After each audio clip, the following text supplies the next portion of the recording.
네, 오늘은 이코노미 클럽 시간 준비되어 있습니다. 경제 이슈 함께 알아볼 텐데요. 함께 해주실 분은 루크투자연구소의 임순재 대표님 모셨습니다. 대표님 어서 오세요. 안녕하십니까.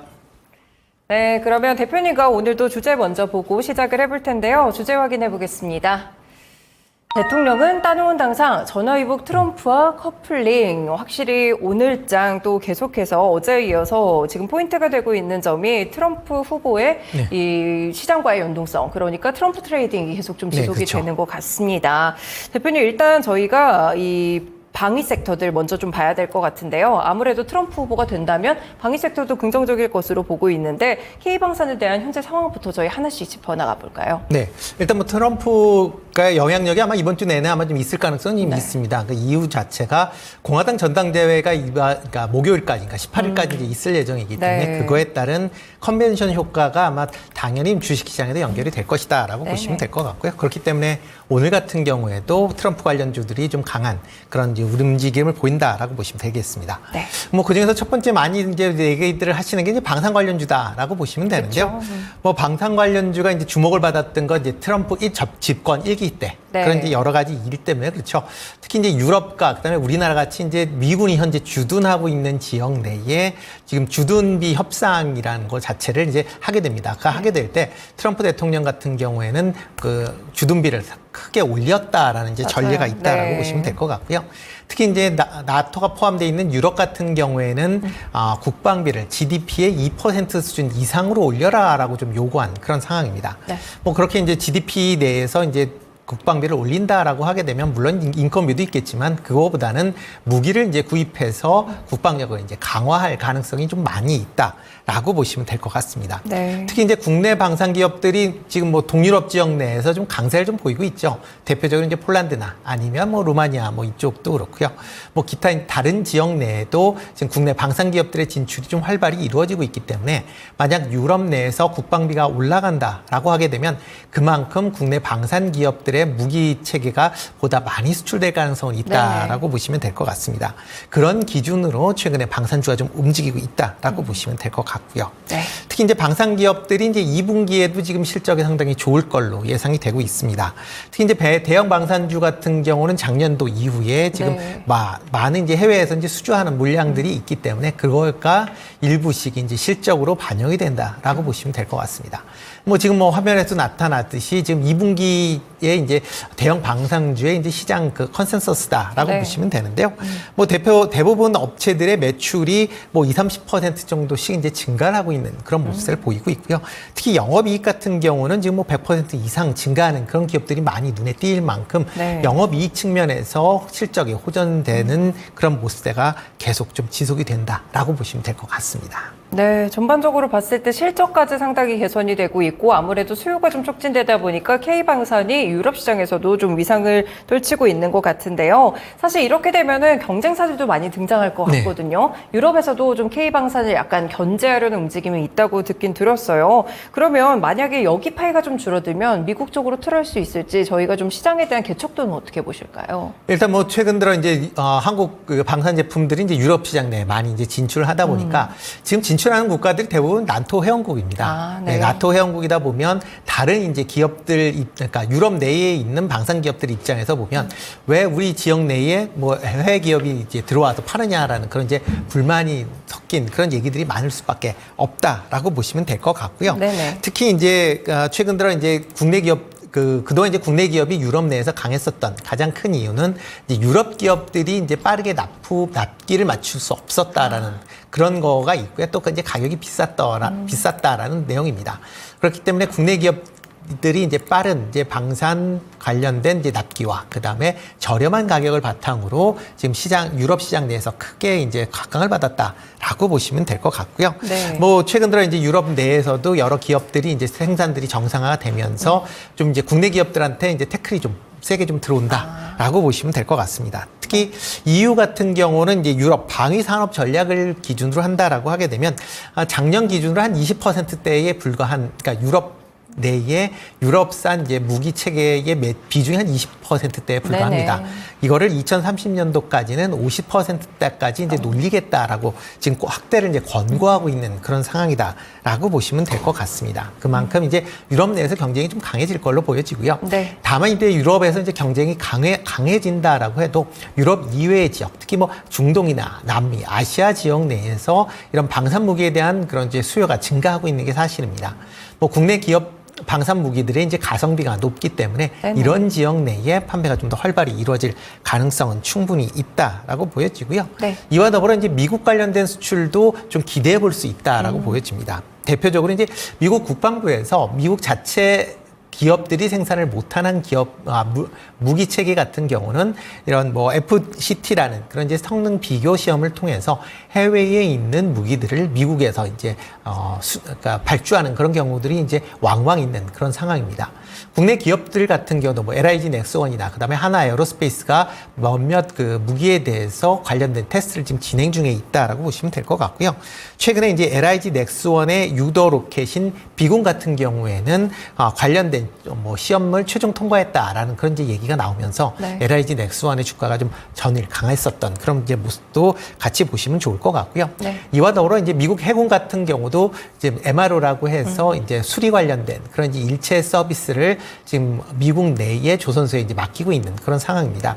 최근 이제 하나오션이 미국의 이제 필리 조선소를 이제 인수하면서 네네. 미 해군의 MRO 시장에도 진출한다라는 기대감이 또 있으니까 그런 점도 같이 좀 주목해서 보시면 어떨까 싶습니다. 네, 확실히 뭐 유럽 시장에서 약간 경쟁력이 강화되고는 있다고 하지만 그래도 가성비를 앞세운 우리 국내에 또 K방산 잘 갈 수가 있겠고요. 미국에서도 여러 가지 수출길이 열리고 있다는 점도 주목해 볼 수 있겠습니다. 일단 그리고 이제 첫 번째로 방산 테마를 트럼프 트레이딩 관련 종목으로 봤는데 두 번째로 어제 우크라 재건 관련 종목들이 상한가 가고 이래서 많이 궁금하신 분들이 있으실 것 같아요. 사실 트럼프 이 후보가 자기가 당선이 되면 24시간 내 우크라이나 전쟁을 종결시키겠다. 네. 이렇게 이야기를 해서 또 관련성이 생긴 것 같은데 실제로 이쪽 테마와 어떻게 좀 연관을 지어볼 수 있을까요? 네, 일단 뭐 그러니까 종전이 된다라고 하게 되면 뭐 우크라이나 재건된 얘기들이 뭐 당연히 나올 수밖에 네. 없다라고 보시면 될 것 같습니다. 특히 이제 트럼프 대통령 같은 경우에 지금 뭐 취임하면 24시간 내에 이제 뭐 전쟁을 종식시키겠다라고 이제 얘기를 할 만큼 뭐 상당히 자신감을 보이고 있습니다. 네. 그 중에 하나는 뭐 지금 트럼프 대통령 같은 경우 과거에 이제 러시아 게이트라고 해서 뭐 러시아의 뭐 대선 개입 얘기가 좀 나왔을 만큼 네. 이제 러시아와의 이제 그렇게 관계가 나쁘지 않았다. 라는 그런 얘기가 있고요. 이와 더불어 우크라이나 같은 경우도 미국의 도움이 없으면 전쟁을 이어갈 수 없습니다. 그러니까 어떻게 보면 뭐 미국이 양쪽을 다 중재할 수 있는 뭐 현재 상황에서 전쟁을 상황에서 종료를 시킬 수 있기는 합니다. 물론 이런 이제 종료를 할 때 우크라이나 반발을 어떻게 이제 무마시킬까가 그렇죠. 네. 이제 가장 큰 이제 문제이긴 하지만 뭐 우크라이나에서도 만약 미군이 뭐 종전을 하겠다라고 하게 되면 이거를 딱히 반대할 그런 명분은 또 없다라고 보시면 될 것 같습니다. 뭐 과거에 뭐 한국 전쟁 같은 그런 이제 분위기가 이제 나온다라고 보시면 될 것 같고요. 네. 그렇다라고 하게 되면 트럼프가 당선이 된다라고 하게 되면 특히 이제 이런 우크라이나 러시아 전쟁 같은 경우에 조기에 종식될 가능성 상당히 높다. 그 이후에는 이제 재건에 대해서 본격적으로 논의가 될 수밖에 없다라고 보시면 될 것 같습니다.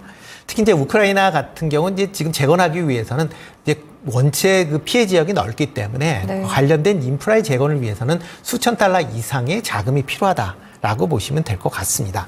특히 이제 EU나 미국 같이 이제 현재 우크라이나의 군사적, 경제적인 이제 지원을 엄청나게 해주는 국가들의 기업들이 상대적으로 이제 뭐 적극적으로 이제 참여할 걸로 예상이 되고 있고요. 네. 특히 관련된 기업들이 이런 관련돼서 이제 수혜를 많이 입을 가능성은 충분히 있다라고 생각이 되고 있습니다. 뭐 국내 기업들 입장에서도 이렇게 우크라이나 재건을 한다라고 하게 되면 이제 건설 관련된 부분이기 때문에 좀 있겠죠. 뭐 건설에 이제 강점을 갖고 있는 국내 업체도 참여할 수 있지 않을까라는 기대를 해보고 있는데요. 네. 이거에는 약간 뭐 개인적인 생각은 좀 제한적일 수밖에 없다라고 좀 생각을 하고 네. 있습니다. 뭐 이유 중에 하나는 이제 우크라이나 재건을 위해서는 이제 막대한 자금이 필요로 한데 우크라이나가 자금이 없습니다. 그렇죠. 그래서 지금 전쟁 이전에 지금 빌린 대외 채권에 대해서도 지금 상환을 못 하고 있거든요. 그거와 관련돼서 지금 국제 채권단과 만기 연장에 대한 그런 이제 협상을 진행하고 있는데 이 부분도 그렇게 매끄럽지 않습니다. 그래서 잘못하면 디폴트에 대한 그런 부분도 얘기가 나올 네. 만큼 지금 우크라이나 사정이 어려운데 과연 이런 대규모 인프라를 직접적으로 우크라이나가 할 수 있겠느냐라고 하게 되면 못한다고 보시는 게 맞고요. 네. 이런 우크라이나가 이제 이런 재건하기 위해서는 해외에 있는 뭐 미국이나 EU, 뭐 우리나라 같은 경우도 대규모 뭐 지원이나 차관 등이 이제 공급이 돼야 된다라고 보시면 될 것 같습니다. 특히 이렇게 이제 신흥국들이 대규모 인프라를 투자를 할 때는 대부분의 자금을 지금 이거 건설하는 국가에서 자금을 차관이나 이런 걸로 네네. 지원을 하고 그다음에 향후에 건설이 된 이후에 관련된 자금을 이제 장기적으로 회수한다라고 보시면 될 것 같습니다. 그렇기 때문에 국내 기업들이 이런 우크라이나에 만약 수주를 하려고 한다라고 하게 되면 우리나라에서 그만큼의 차관을 제공을 해야 되는데 과연 차관 규모가 얼마만큼 될 것이냐에 따라서 향후 우크라이나의 이런 수주가 규모가 이제 결정이 될 가능성은 있고요. 만약 이런 차관이 없다라고 하게 되면 뭐 유럽이나 미국 업체들이 이런 이제 우크라이나 관련된 인프라를 수주할 때 같이 컨소시엄이나 하청 형태로 아마 그렇죠. 참여할 네. 가능성은 있으니까 그렇다라고 하게 되면 뭐 국내 기업들의 뭐 관련된 매출이나 그다음에 뭐 영업이익 측면에서 개선되는 부분은 상당히 좀 제한될 수밖에 없다라고 좀 생각을 하고 있습니다. 네, 일단은 우크라 재건에 대해서는 뭐 어느 정도 종전과 관련돼서 연결은 지어볼 수 있겠지만 국내 기업들에 대해서는 좀 영향이 제한적일 수 있다라는 말씀까지 들어봤습니다. 제약바이오 섹터도 이 트럼프 트레이딩 쪽으로 수혜주라고 또 하나로 꼽히던데 어떻게 봐야 될까요? 네, 일단 뭐 가장 큰 게 이제 미국의 이제 중국 대리기의 이제 연속 사항이다라고 네. 보시면 될 것 같습니다. 뭐 민주당이 하든 공화당이 하든 지금 미국 정계에서는 뭐 대중국 뭐 견제에 대해서는 뭐 특별하게 이견이 없을 만큼 이구동성으로 똑같이 규제를 하자라고 얘기를 하고 있거든요. 네. 그렇기 때문에 뭐 다만 이제 트럼프 전 대통령이 만약 당선을 된다라고 하게 되면 민주당보다는 좀 더 관세 정책에서 강화된 그런 모습을 좀 보일 가능성은 있다라고 생각이 되고 있습니다. 네. 특히 이제 트럼프 대통령이 대중국 관세율을 60%로 일괄 인상을 하겠다라고 얘기를 할 만큼 뭐 지금 대중국 관세가 이제 대폭 올라갈 수 있다라고 네네. 보여지고요. 이와 더불어 이제 의약품 공급에 대한 이슈도 같이 지금 맞물려 있다라고 보시면 되겠습니다. 뭐 트럼프 대통령도 미국 내의 의약품 가격이 너무 비싸다. 그러니까 네. 낮춰야 된다라는 거에는 뭐 지금 뭐 바이든 대통령과 같이 이제 일맥상통한데요. 다만 방법이 좀 다르다라고 보시면 될 것 같습니다. 특히 이제 트럼프 대통령 같은 경우는 미국 내의 의약품을 낮추기 위해서는 제너릭이라는 이제 오리지널 약이 아니라 이제 복제약을 이제 수입을 확대를 해야 된다라는 거고요. 이와 더불어 바이오시밀러도 활성화시켜야 된다라고 얘기를 하고 있습니다. 그러면서 공급을 늘려서 가격을 낮추자라고 얘기를 하고 있고요.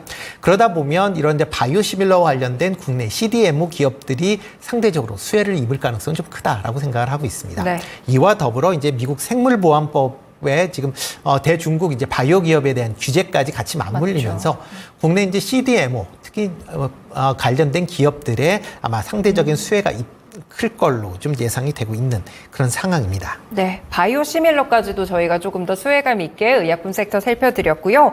그러면 반면에 사실 이 수혜주들도 있지만 에너지주들, 그러니까 친환경 에너지 종목들은 사실상 투심 자체가 좀 많이 악화될 수밖에 없고 실제로 최근에 그런 것 같아요. 이 섹터는 보유 중에 있으신 분들에게는 어떻게 조언을 주시겠어요? 일단 뭐 보유가 하고 계셨던 분은 좀 비중을 낮추셔야 되지 않을까라는 좀 개인적인 생각을 해보고 있습니다. 네. 그 이유 중에 하나는 트럼프 전 대통령이 이제 친환경 정책에 상당히 거부감을 갖고 있다라고 보시면 될 것 같습니다. 네. 특히 이제 지구 온난화 주장이 잘못됐다라는 걸 이제 매번 피력을 하고 있는 그런 상황이고요. 그러다 보니까 이제 과거 재임 기간 동안에 파리 기후 협약을 탈퇴했었던 전력도 있습니다. 이번에도 만약 다시 재선이 된다라고 하게 되면 협약 탈퇴에 대한 얘기를 다시 할 가능성이 아주 농후하다라고 네. 보시면 될 것 같고요.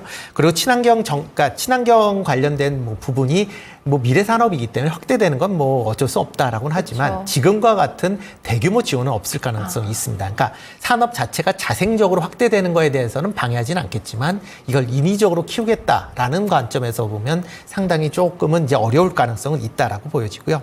그러다 보면 이제 가장 이제 얘기가 되고 있는 게 IRA 법안입니다. 네. 과연 IRA 법안을 어떻게 할 것이냐라고 얘기하는데 뭐 일부에서는 지금 대선과 의회 선거가 이제 만약 그러니까 하게 되면 의회는 민주당에서 가질 수 있지 않을까라는 또 생각을 하고 있지만 또 만약 대선이 지금 뭐 트럼프 대통령한테 절대적으로 우세해진다라고 하게 되면 아마 미국 의회 선거도 민주당보다 공화당에 우세해질 가능성이 있습니다. 네. 특히 하원 같은 경우에는 공화당이 아마 이길 걸로 예상이 되고 있고요. 상원 같은 경우도 현재 민주당이 우세이긴 하지만 이번에 이제 선거에서 전체 상원 의원 수 중에 3분의 1 교체가 됩니다. 그 3분의 1, 32명에 대해서 이제 선거가 있을 예정인데요. 32명 중에서 20명이 민주당 의원이고 12명이 공화당 의원입니다. 네. 그 중에서 민주당 의원 지역구 중에서 9군데가 지금 민주공화 양당이 경합 지역으로 분류가 되고 있거든요. 그러니까 뭐 9개 지역 중에서 최소한 2개 지역만 공화당에서 가져온다라고 하게 되면 상원 같은 경우도 공화당이 다수당이 될 가능성도 있습니다. 네. 그래서 만약 공화당이 뭐 대선뿐만 아니라 의회까지 만약 장악을 한다라고 하게 되면 IRA에 대해서 뭐 없애진 못한다라고 해도 상당 부분 수정을 할 가능성이 있다라고 보여지고요. 그렇게 보면 친환경 관련된 기업들의 주가 주가도 지금과 같은 그렇게 이제 미국향 그런 이제 매출 기대감으로 올랐던 부분이 상당 부분 그러니까 어떻게 보면 제거가 돼야 되지 않을까라는 생각을 같이 해보고 있습니다. 그러면 이렇게 오늘 대선과 관련돼서 미국 대선과 관련된 종목들을 좀 살펴봤는데요. 대표님이 꼽으시는 대표적인 섹터라든지 토픽 종목 있으실까요? 뭐 그중에서는 지금 상황에서는 이제 방산 관련주가 조금 이제 관심 있게 보시면 어떨까 싶은데요. 네. 물론 이제 트럼프 대통령이 돼서 방산에 대한 이제 뭐 기업들에 대한 반사 이익이 좀 있다라고도 보여지지만 그거 외에도 국내 기업들의 이제 받아놓은 수주량 자체가 상당히 좀 많다라고 네네. 보시면 될 것 같습니다. 이와 더불어 2분기 실적도 상당히 지금 좋은 그런 모습을 이제 같이 기록을 하고 있다라고 보시면 되니까요. 막 그렇다라고 하게 되면 이런 방산 관련된 기업들은 트럼프의 영향이 없더라도 계속 뭐 실적 호전세가 이어질 가능성은 충분히 있다라고 보여집니다. 네. 그렇다라고 하게 되면 그 중에서 이제 토픽으로 본다라고 하게 되면 LIG 넥스원 조금 관심 있게 좀 보시면 어떨까 싶은데요. 네. 뭐 국내의 대표적인 정밀 유도 무기를 생산하는 그런 업체다라고 보시면 될 것 같고요. 최근에 들어 이제 미국 국방부의 해외 비교 성능 시험, 그러니까 FCT에서 넥스원의 이제 유도 무기인 비궁이 그 테스트를 통과를 했습니다. 그렇다라고 하게 되면 향후 미 해군에서 관련된 내용 그 무기를 발주할 가능성이 상당히 이제 높아졌다라고 보시면 될 것 같습니다. 이뿐만 아니라 지금 뭐 루마니아나 이라크에서도 천공2에 대한 그런 이제 수주 관련된 이야기가 계속 이제 논의되고 있는 그런 상황인 것도 같이 주목해서 보시면 좋을 것 같고요. 네. 뭐 LIG 넥스원 같은 경우는 이런 이제 방산뿐만 아니라 이제 고스트 로보틱스라는 이제 그 로봇 관련된 기업도 이제 인수를 했습니다. 뭐 이런 기업과 방산이 같이 시너지를 이루어진다라고 하게 되면 그만큼 매출이 기대가 된다라고 보시면 되는데요. 네. 특히 이제 고스트 로보틱스 같은 경우는 미국 육군의 지금 로봇 관련된 로봇을 사족 보행 이제 로봇을 실제 납품을 하고 있습니다. 그만큼 이제 미국 내에서도 방산 기업으로 이제 분류가 되니까 만약 양 기업이 뭐 이와 관련된 시너지를 보인다라고 하게 되면 뭐 방산 관련된 분야에 지금보다 좀 더 많은 실적이 나올 가능성은 충분히 있다라고 생각을 하고 있습니다. 네, 그렇군요. LIG 넥스원을 또 함께 이 종목으로 꼽아주셨습니다. 현재 구간에서 많이 올라오기는 했는데 지금에서도 시도할 만하다고 보세요. 네, 뭐 아직까지는 뭐 추가적으로 더 상승, 뭐 어저께 좀 많이 올랐죠. 어제 오늘 많이 올랐는데 만약 진짜 이 비궁이 미국 내에 수출이 이제 이루어지기 시작한다라고 하게 되면 뭐 주가는 지금보다 한 단계 더 상승할 여력은 충분히 있다라고 생각을 하고 있습니다. 네, 알겠습니다. 이렇게 미국 대선과 관련돼서 오늘 상당히 궁금하셨을 것 같은데요. 대표님이 시원하게 풀어주셨습니다. 대표님 오늘 말씀 잘 들었습니다. 고맙습니다. 네, 고맙습니다. 네, 이렇게 이코노미 클럽 시간이었고요. 루크투자연구소의 임순재 대표와 함께했습니다.